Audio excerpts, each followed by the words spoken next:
How do we handle records for adult adoptees in Kansas? Adult adoptees have had access to their original birth certificates in Kansas since at least 1951. Has having the records open caused a lot of problems? I don't think it's caused any problems. Have I ever heard of any horror stories or where a birth parent's privacy was intruded upon by an adult adoptee? No. I haven't. The concerns I hear come from people who feel cut off from their roots, not from birth parents who have been enabled to hear the end of the story. My experience has been that we hear from family members, not just adult adoptees.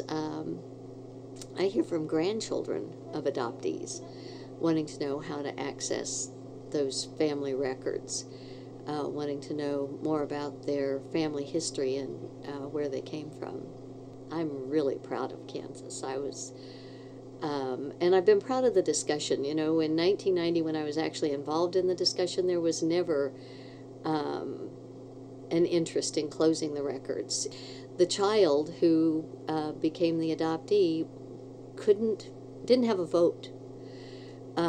So the decision was to continue providing that option be available upon adulthood, and that the rights of that child, the needs of that child, as they were perceived by the child as an adult, should be supported by the law. So I was proud to participate in that conversation, and proud that there were very few naysayers. It was something everybody was supportive of.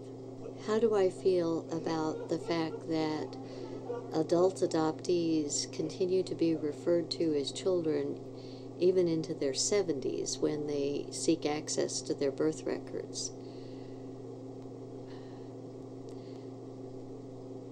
You know, part of my experience with adoption began when I read A Tree Grows in Brooklyn, and it was a pivotal book for me. And there's an episode in the book where the young girl watches her aunt go into a back bedroom. She sees her uncle come through the back door and into the bedroom with the baby, and shortly thereafter the uncle emerges from the bedroom claiming that the aunt just gave birth to the baby. And the family went on pretending that baby was the aunt's as well as the uncle's throughout the book. And that, to me, spoke to that need we have to pretend that reality is other than it is, and to cloak that in the guise of child welfare. With an adult rape victim, or a very young rape victim, to expect the child, the product of that rape, to pay the price or to protect the parent is inappropriate. I don't think children owe their parents protection. I think that obligation flows the other way. I think any time a woman gives a child up for adoption, or a parent's rights are terminated and the child becomes available for adoption, there is a tragedy. I celebrate adoptions, and like most people in the child welfare business, that's one of the joys, is to have a child find a permanent home. But it's important that we don't pretend that tragedy didn't precede that loss isn't part of that any time